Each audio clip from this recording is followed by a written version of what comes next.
You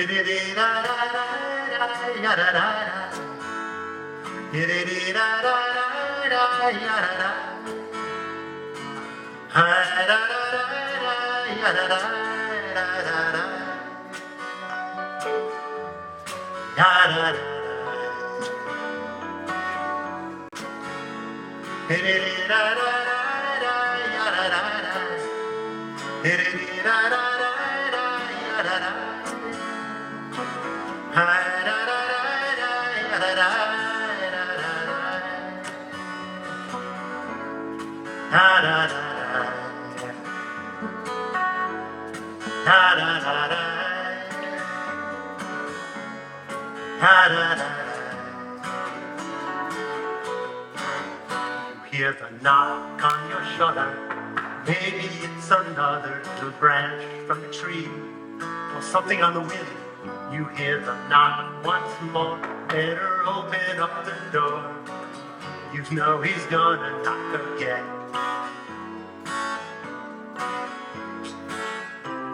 It's only the Klopper rapping on your window, telling you it's time to come to pray. It's only the Klopper. Better lift your head from the pillow, or he's never, ever gonna go away.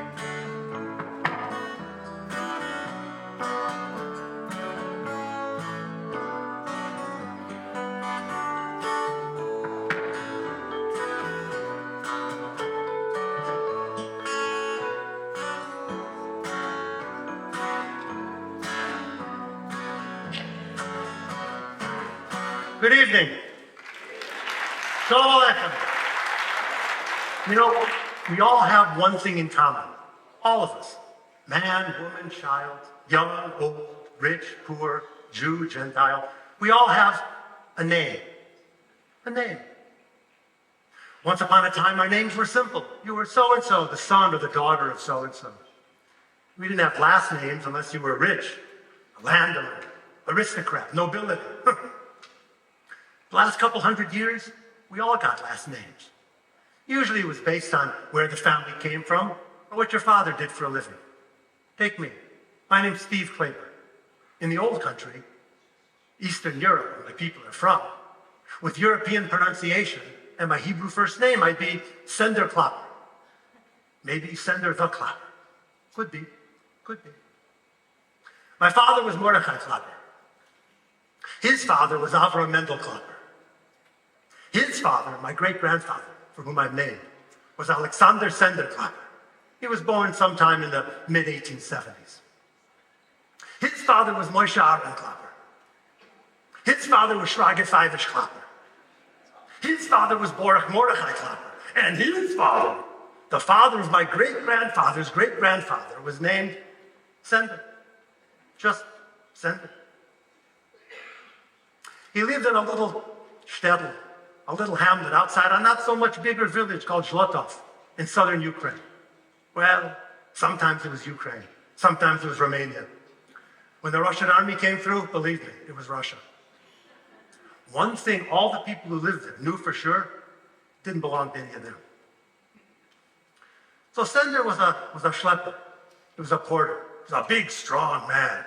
Woke up in the morning, put on his big boots, and he looked in town for something to schlep. Some days he would schlep crates of chickens from one end of town to the other. Other days he would go down to the train station and bring the suitcases and steamer trunks up the hill. On Friday afternoons, everybody was getting ready for Shabbos. He'd go down to the market. He'd carry great big 40, 50-pound sacks of potatoes, onions. Let me tell you, it's not so easy to make a living as a schlepper. You try it sometime to see what I mean. So, to make ends meet, Sender would take a second job, 2, 3, sometimes 4 nights a week, as one of the shomrim, one of the guardians, who would walk the perimeter of the rich man's estate, usually near the forest, make sure no wild animals broke down the fences, make sure no bandits got in. Well, he was out one night walking his rounds. I couldn't tell you exactly what time of year it was, but I'd like to think it was late spring. The leaves, the flowers still on the trees, beautiful. Starry sky, not a cloud up there, the moon. So he's walking on his rounds and he sees coming from the other way, along the edge of the forest. The Zloch of a Rebbe, Yechiel Michal. You've heard of the Zloch of a Rebbe? No. Okay. He sees the Zloch of a Rebbe coming, and the Rebbe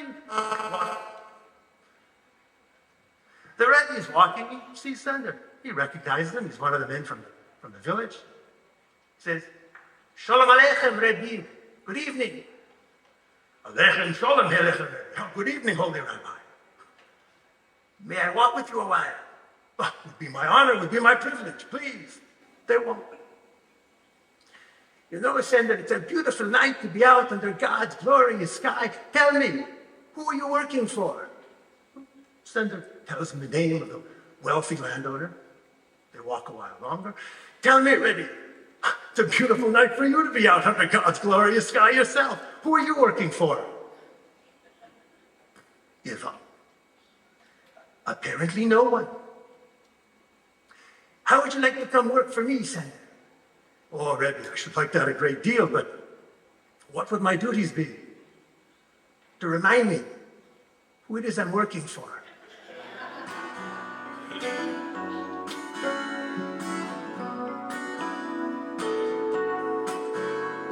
There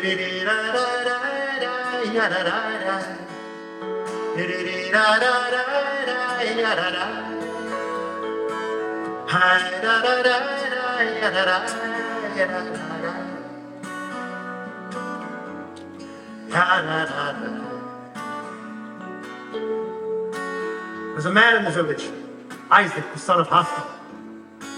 He had a dream one night of a fabulous treasure buried on a hill by a bridge in faraway Krakow. He could see the bridge. He could see the hill and knew his treasure was there. Woke up in the morning excitedly telling his wife about his treasure that was theirs if only he went to Krakow to the bridge that he saw. Well, his wife responded the way any loving wife would upon being told such amazing news. She said, Isaac, you're an idiot. Get up, get dressed, go to work. So Isaac went to work. Came home, had the same dream the second night. When he had the same dream the third night, couldn't take it anymore. He woke up before dawn, hitched up the wagon, drove straight to Krakow. Now, he got there, it was twilight. Went right to the bridge, right to the hill, he could see it. But it was about 3 blocks away from the palace. There were guards everywhere. So he, this side of the bridge, that side, waiting, watching. The captain of the guards came over and said, excuse me, citizen. I've seen you hanging around here for the last hour. What are you doing? What's going on? Well, Isaac could see it was no use, so he told him about the dream, about his treasure. It's there on the hill. Captain of the guards laughed. He said, you believe in such crazy dreams? I have crazy dreams too. If I were to follow every crazy dream of mine, I would travel halfway across the country to some little town called Zlotov, some Jewish village somewhere, and ask to find the house of Isaac, the son of Haskell, because in his kitchen, in back of his stove, under the floor tiles, is my treasure. Can you see me going all the way across the country to some little Jewish town and knocking on the doors? Half the town is probably named Isaac, and the other half is probably named Haskell. Take my advice, friend. Go home. Nothing ever comes of such dreams. So Isaac went home and went into his kitchen and pulled the stove away, and under the floor tiles, indeed, was his treasure. It's not that we can't imagine that it's possible that the treasure we seek, the glory we're looking for, is right close to home. And it's not just that the tomatoes look riper in the neighbor's garden. It's just that it's hard to imagine that our most glorious dreams are hidden in the schmutz of our souls, in back of the greasy stove, under the tiles, that's where it is. It's hard to imagine such a thing is possible. It takes a lot of faith. It takes faith in something outside of yourself. You have to look outside your treasure and outside yourself. It takes trust. In you I trust, and unto your glorious holy name may I offer up these words of praise. Be'adarachitz velish mekadisha yasira anahema tushmecha. I trust. And unto your glorious holy name, may I offer up these words of praise. Moshe the water carrier had 2 buckets. He carried on a long wooden yoke that he carried over his back. Held it like this and went down to the river, loaded it up with water and brought it back up. Sometimes a dozen times a day. Can't make much money selling water, let me tell you. There was a crack. There was a leak in the bucket on his left. Drip, drip, drip. The townspeople, after years went by, they said, Moshe, what's your problem? You've been losing water every trip from the river for years. Get a new bucket. If you can't afford a new bucket, fix the bucket you've got. But what is with you in the leaky bucket? Moshe said, I was going to. Really, I was. But I noticed that on the path leading up from the river, on this side, there are these beautiful wildflowers growing. Who knew I was watering them all these years? I guess we serve God in brokenness as well as wholeness. There's beauty in imperfection. There's something there. You just got to look outside of yourself. You got to look outside of your bucket. The Rebbe says there's a crack in the world, but that's where the light comes streaming in. There's a crack in the world. That's where the light comes streaming in. Yeah, this crack in the world allows illumination in. There's holiness in imperfection. There's beauty in the broken and the whole. Right before us lies our true direction. Recognize the light in every heart, every soul. There's a crack in the world. That's where the light comes streaming in. Yeah, this crack in the world allows illumination in. Nitakein olam b'malchut Shaddai. We repair the world for the glory of the one. It's how we treat the folks along our journey that marks our destination when the day is done. There's a crack in the world. That's where the light comes streaming in. Yeah, this crack in the world allows illumination in. Wait.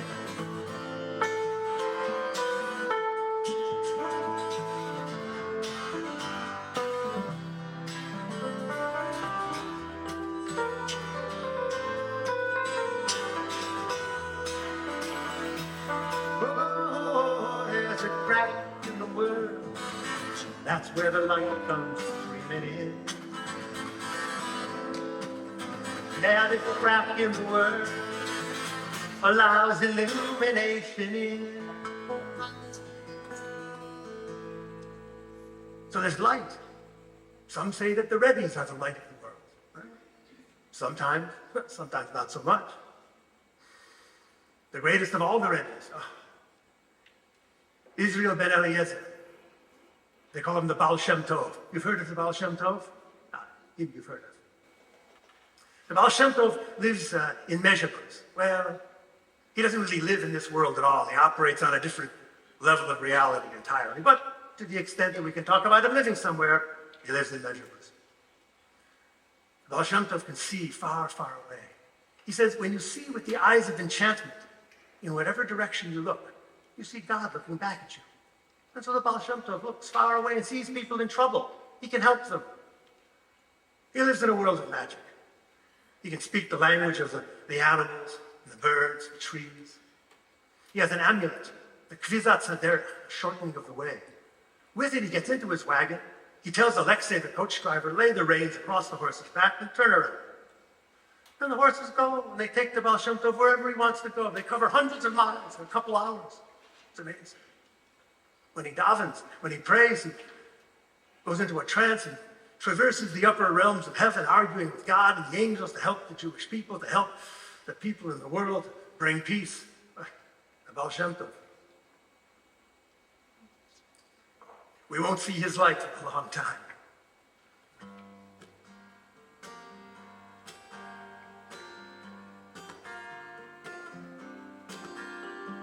Hi.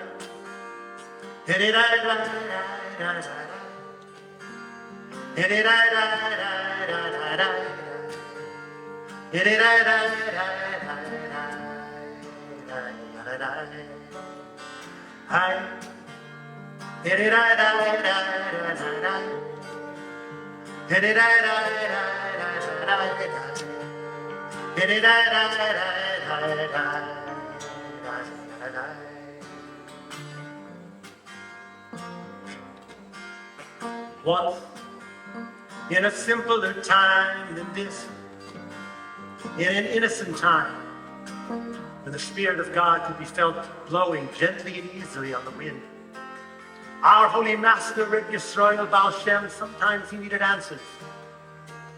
And so he gathered his things together and he'd set out in the morning for the forest. A cold morning, when the wind was tearing through the trees. He'd go to the mystical clearing, he'd light magical fire, he'd speak the words, the prayers that he knew, and he would ascend to the heavenly palace, and there, in a whirl and in a rush of angel wings, and in a roar of heavenly fire, the answer would come from on high. He'd sing ya-la-la, hit-it-da-da-da-da-da-da, hit-it-da-da-da-da-da-da, hit-it-da-da-da-da-da-da.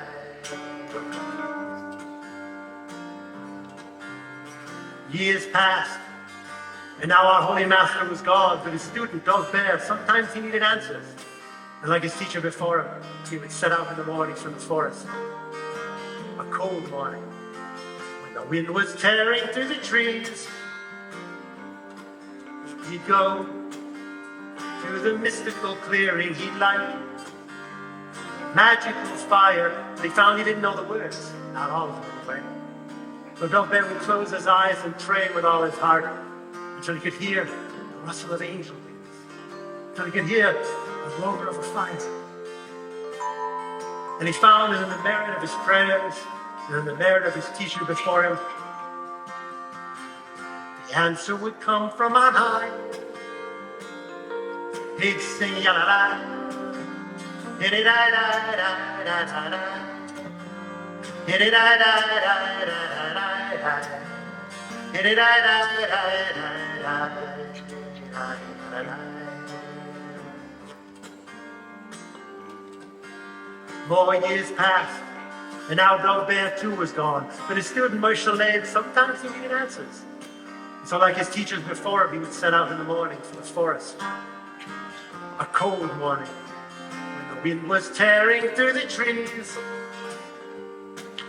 He'd go to the mystical clearing, but he found he didn't know how to make the magical fire. He didn't know the words. Dov Bear never taught them to him. So Moshe Leib closed his eyes and prayed with all his might until he could hear the rustle. Wings, maybe. He'd feel the heat of a fire. And he found that in the merit of his prayers and in the merit of the ones before him, the answer would come from on high. He'd sing ya-la-la, hit-it-da-da-da-da-da-da, hit-it-da-da-da-da-da-da, hit-it-da-da-da-da-da-da.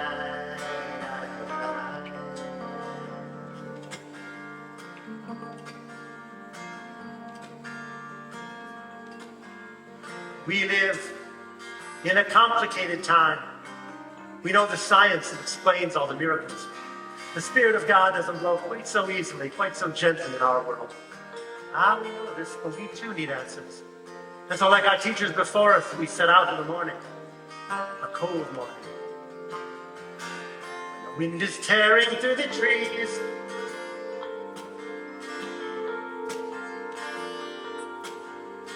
We don't know where the forest is.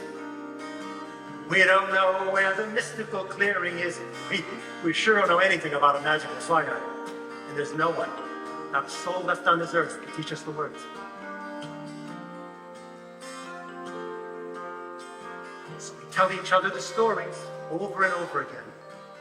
We sing each other the songs. We try to focus, try to concentrate on just one moment of clarity, one moment of now. Until maybe you can hear something that sounds like rustle, something. You can feel something that feels like heat. And we find that in the merit of the ones who went before us, and for the sake of those who are yet to come, the answer still comes from on high. We sing ya la la, da da da da da da da, da da da da da da da. Da da da da da da da. Ya da da da. Da da da da da da.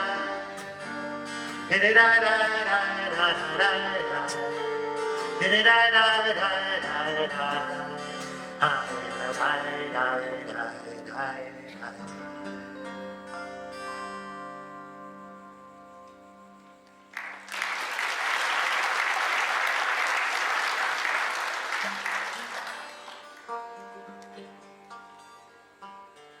נשמת כל חי, תברך את שמך.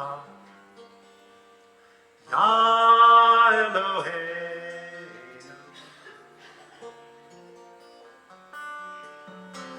נשמת כל חי, תברך את שמך.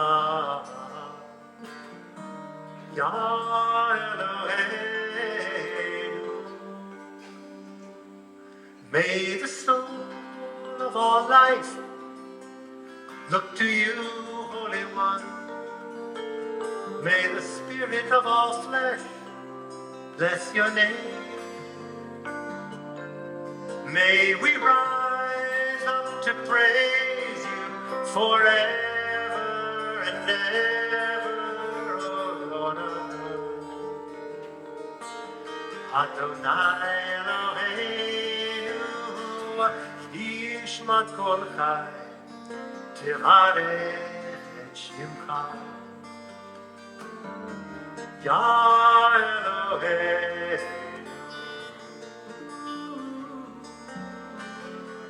נשמת כל חי, תברך את שמך. יא אלוהינו.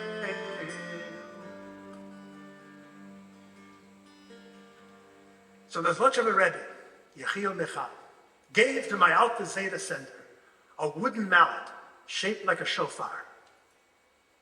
He said to him, Sender, this is your Klaper. You go around every morning and you give a clap on the shutters, on the doors, on the windows of everybody in town. You tell them, shtetl, wake up. Remind them it's time to wake up. Remember to thank the Holy One. You understand? Yes, sir. I take the Klaper, I give a clap. No, sir. This is very important. You give a clap, yes, but not an ordinary clap. The people need to wake up. It's too easy to go on sleeping. It's too easy to go on eating, doing whatever it is you're doing. Now, the people need to know. When you give a clap, I want them to feel it in their kishkits. When you give a clap, I want them to go, oi, give out. I forgot to thank HaKadosh Baruch Hu, to thank the Holy One. You understand? Yes, sir. I give a clap that goes deep. They should remember. That's right. You give the sweetest clap, the deepest clap there is. From now on, Sender, you're my Klaper. Shtetl, get up. The avoidance are boy in the service of your Creator. Shtetl. The avoidance are in the service of the Master of the universe. Shtetl. The avoidance are boy. Shtetl. The avoidance Well,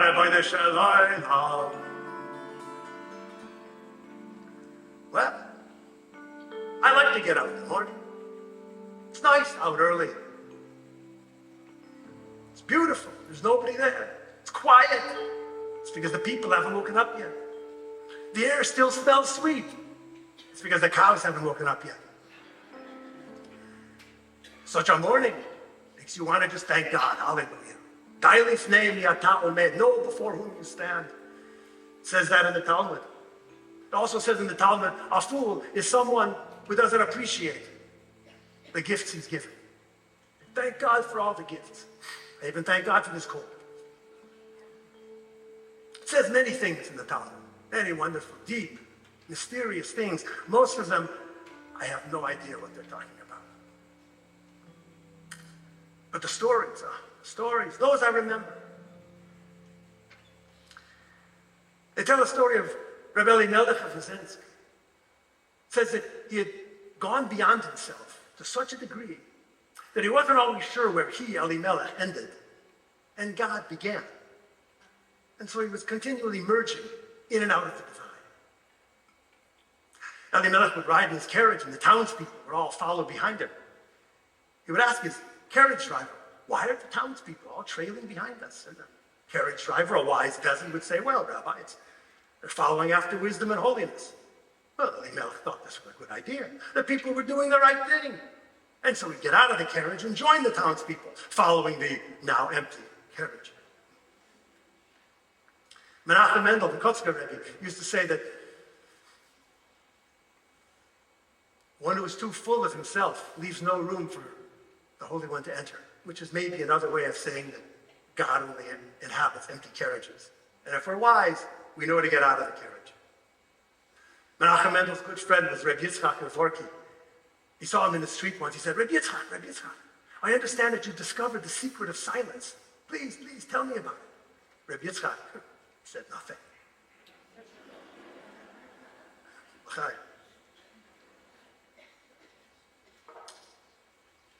You know, silence is very important. Without silence, we can't hear the wind blow. We can't hear our own breath. Without silence, you can't understand your own heart, let alone anybody else's. Well, it's very important, but we Jews have a special relationship with words. I sometimes think we use the fact of this special relationship as an excuse to never stop talking, but that's another story. The fact is, words are things. The Hebrew word for word, davar, is the same as the Hebrew word for thing. God creates the world with words. God speaks the world into existence. Let there be, and there was. Let there be, and there was. God chants the world into existence. God tells the world into existence. It's God's story.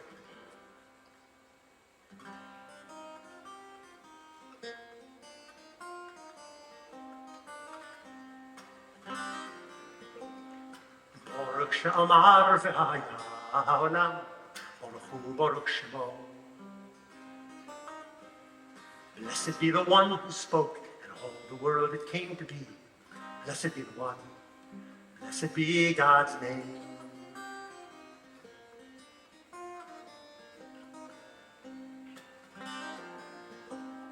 Blessed be the one continually creating. Blessed be the one separating and sustaining. Blessed be the one whose compassion fills the earth. Blessed be the Holy One forever and forever.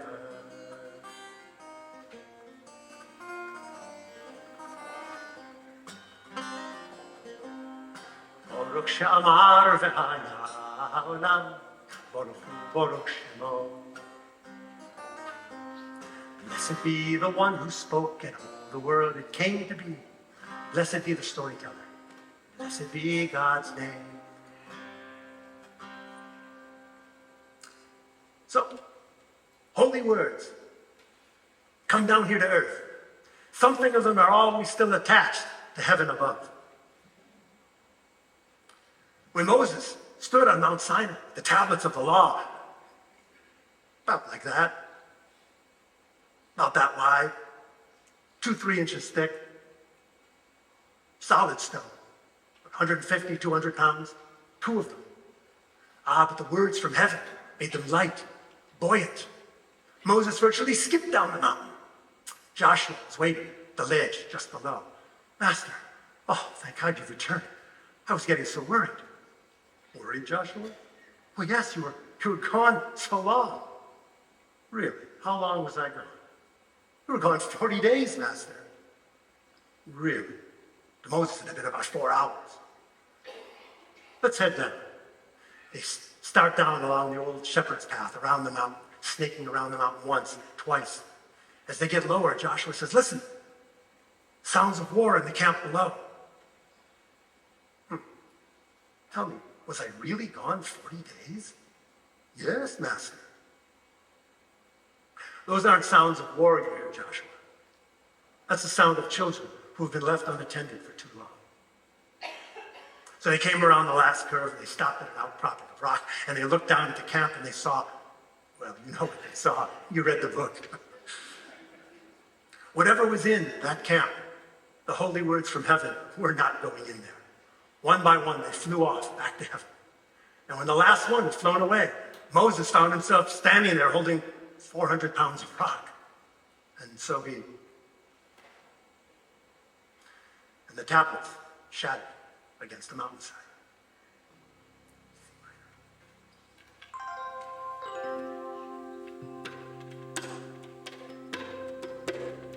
Hi-ya, hi-ya, hi-ya,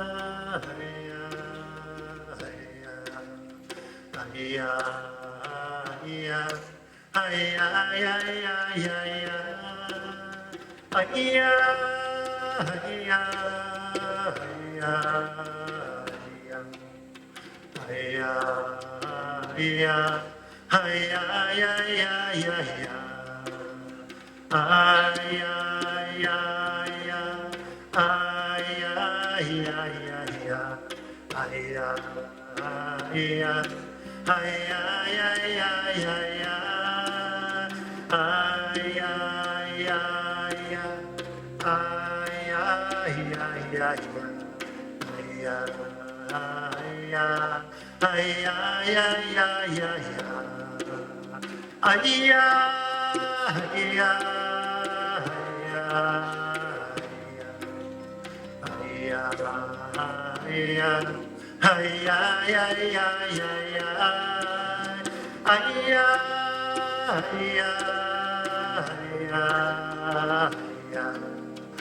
That's a nigun, a wordless melody.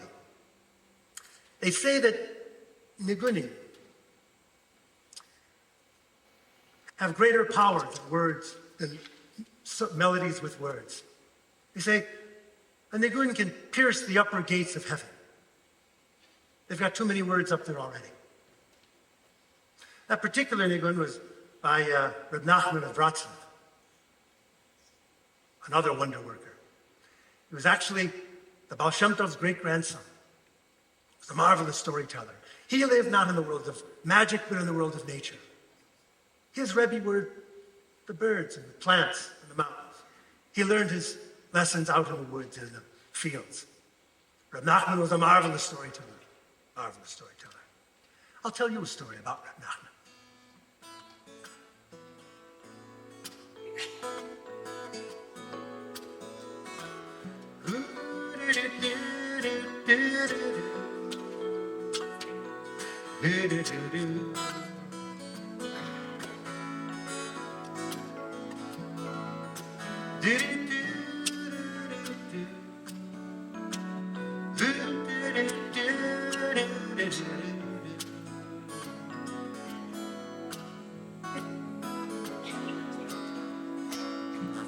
Late one evening, when Reb Nachman and his Hasidim were gathered together, a strong wind blew in through the open window and extinguished all the candles.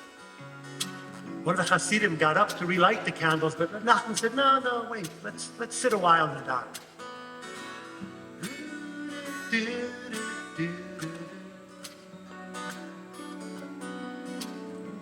After a while, One of them said, Rebbe, was the blowing out of the candles a good omen or a bad omen? Neither good nor bad, said Reb Nachman. It is a sign, however, that there's a presence that sits with us in the dark, an angel who waits with us. This is the angel Yodea, the angel of losses. Even now, he's watching our lives unfold, recording every detail before it fades. This angel, he has servants, and the servants, they have servants. Some of these servants are angels, and some of them, kinderlach, some of them are people just like you and me. Each of these angels carries a shovel, and they spend all their time digging, searching for losses. For a great deal has been lost in our lives. So too every seeker, every tzaddik, every rebbe is a servant of the angel Yodea. Because those who seek for lost things, sometimes they themselves are a bit lost. Sometimes those who look for broken things, they're a little bit broken themselves. And you know, when you search, sometimes it's necessary to search in the dark.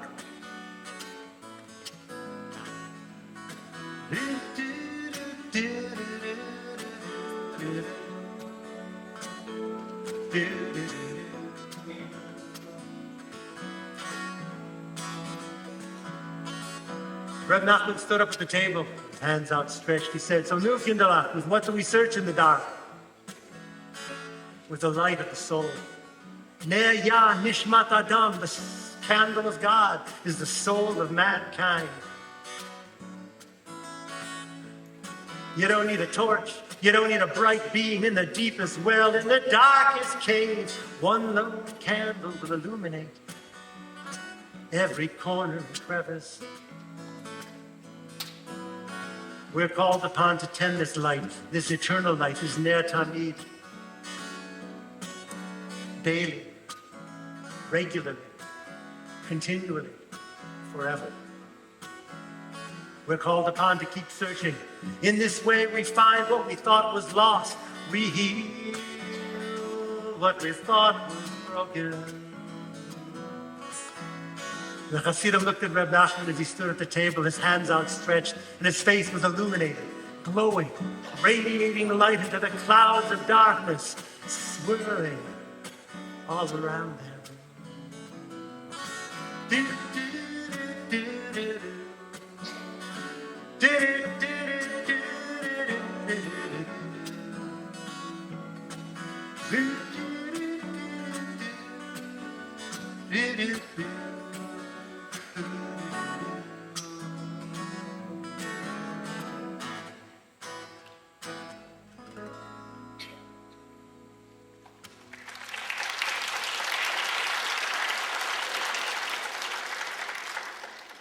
Reb Nachman was a great Rebbe, a great storyteller.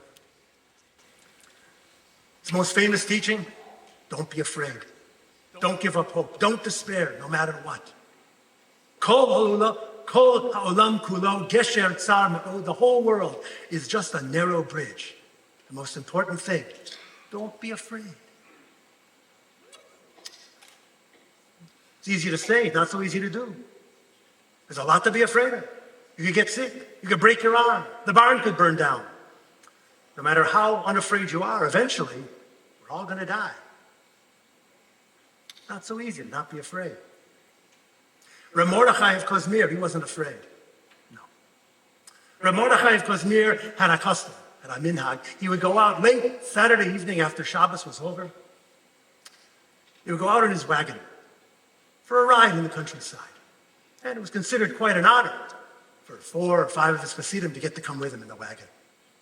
And when they were out on this ride, they wouldn't talk Torah, they wouldn't sing songs, they would just be, they would just experience the wonder, the grandeur of God's world. It was the middle of the winter in the Ukraine. Snow blanketed the entire countryside of them. Mordechai had a sleigh, huge sleigh, could fit 5, 6 people. 3 horses pulled it. They went out on the sleigh.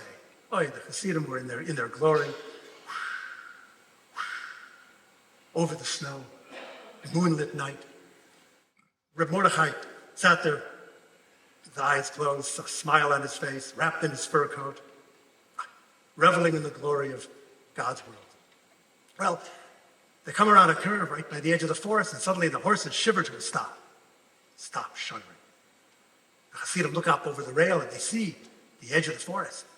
Dozens of pairs of red eyes. Wolves, Ukrainian wolves. Then more. One of them pokes the Rebbe, still in his trance. He said, Rebbe, I think we're in trouble. Better do something. The Mordechai looks up, sees you wait here, like they needed to be told. He gets out of the sleigh, goes around to the front to calm the horses. Calms them down. Then he turns and he starts toward the forest. He unbuttons his big fur coat, pulls it back. He unbuttons the brown leather jerkin underneath, pulls it open. He unbuttons the white cotton shirt beneath that, pulls it open, takes his tzitzis and pulls them out of the way. Exposes his bare chest to the winter night. From the center of the wolves comes a gigantic wolf, half the size of the horses, the Rebbe of the wolves. Don't laugh, the wolves have a Rebbe too. The Rebbe of the wolves trots up to Reb Mordechai, and with a huge lurch, comes up, plants one gigantic paw on each of his shoulders. They stare nose to nose. Then the wolf buries his snout in the Rebbe's chest. The Rebbe puts one hand on each side of his neck, and they stand like that for several minutes. After a while, Reb Mordechai takes his hands away, looks up, the wolf drops to the ground, licks the Rebbe's boots, turn, and with a bark, they all trot back off into the forest. The Rebbe gets back in the sleigh, says to the driver, let's go. Turn around, they head home. The Hasidim in the sleigh are saying, Gewalt, what was that? Rebbe, we never saw anything like that in our life. What was that? What just happened? He said, I'll tell you. The wolf and I looked deep into each other's hearts, deep into each other's souls. That wolf found no hatred in my heart, found no anger in my heart, found no fear in my heart. I found none in his. It was nothing but the divine imprint. That's all we saw. And so God saw God. And I blessed the wolf, and the wolf blessed me, and we went our separate ways. Everything blesses. Everything is blessed.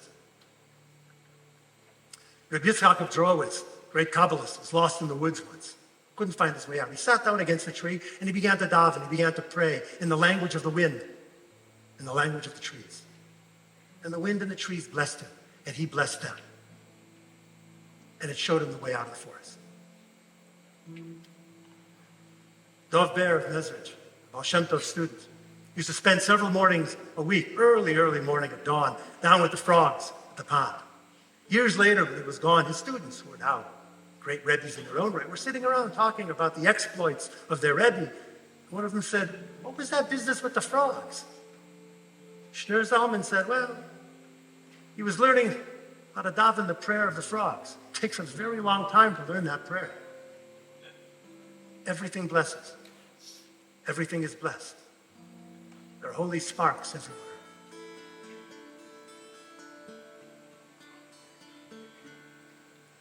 אחת שאלתי מאיה אותה בקש אחת שאלתי מאת אדוני אותה בקש שפתי בבית אדוני כל ימי חיי וחזות נוער, נוער ים, חזר לך.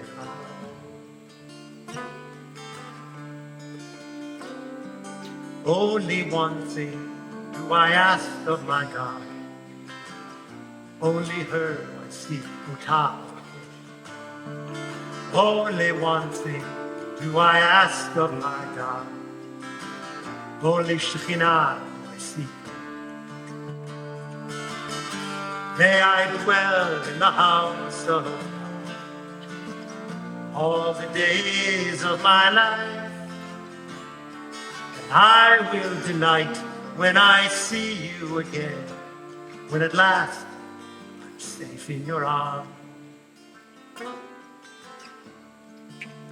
Everything blesses. Everything is blessed.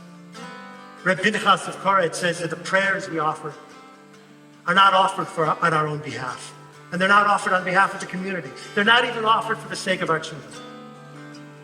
The prayers that we offer are offered for the sake of the Shekhinah, the sake of God's presence here in this world. We pray that we should be able to recognize the Shekhinah wherever we look. That we should see the holy sparkles that are gleaming, glittering in everything, in everybody. You see with the eyes of enchantment. In every direction you look is the divine. Everything blesses, everything is blessed. The things that are in our lives, the people that are in our lives are there because we still have blessings to give and blessings to receive. The people who are suddenly out of our lives, the things that are suddenly out of our lives, they're gone because we've used up all the blessings in both directions. And it's time to move on and find something else. To supply blessing, to receive blessing. אחת שאלתי מאיה אותה מכיר. Only one thing do I ask of my God, only Shekhinah I seek. שבתי בבית אדוני כל ימי חיי. I will delight when I see you again, when at last safe in your arms. I will delight when I see you again, when I'm with you, safe from all harm.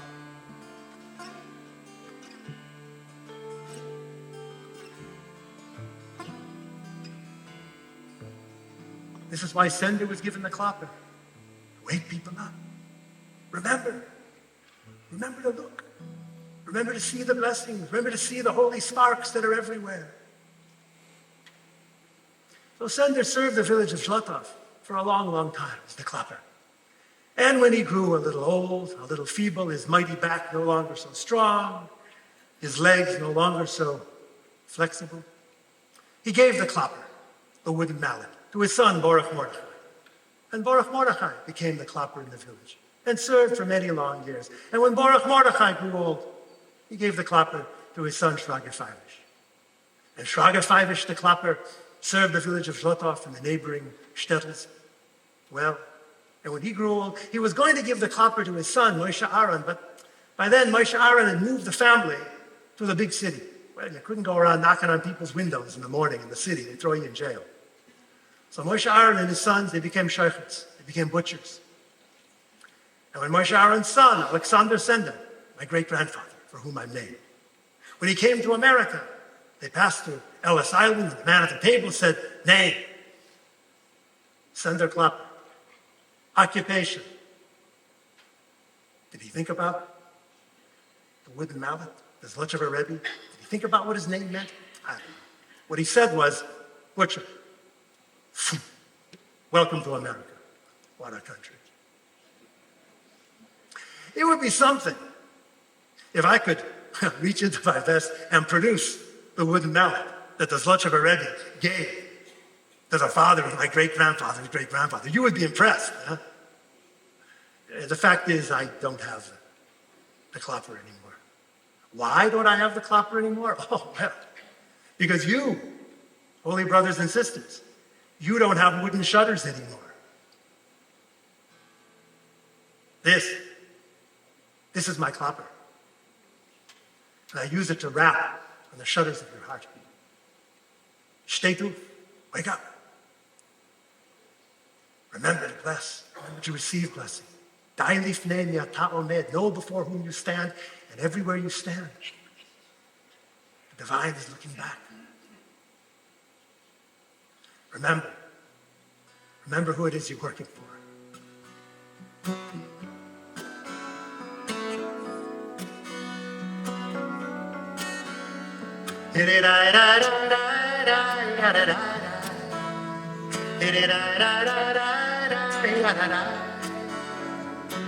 Ha da da da da ya da da da da da ya da da da da da da ya da da da da da da da ya da da ha da da da ya da da da da ya da da ya da da da ya da da